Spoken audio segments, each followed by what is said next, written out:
Today I'm going to tell you an experiment about density. For that I'm going to use a glass of normal water and a glass of salt water and some eggs. This is normal water, this is salt water, these are eggs. Now I'm going to drop these eggs into normal water and salt water.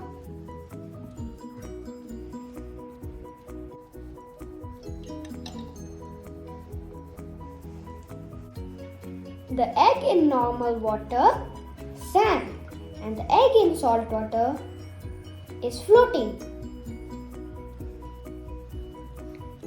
Why this happened?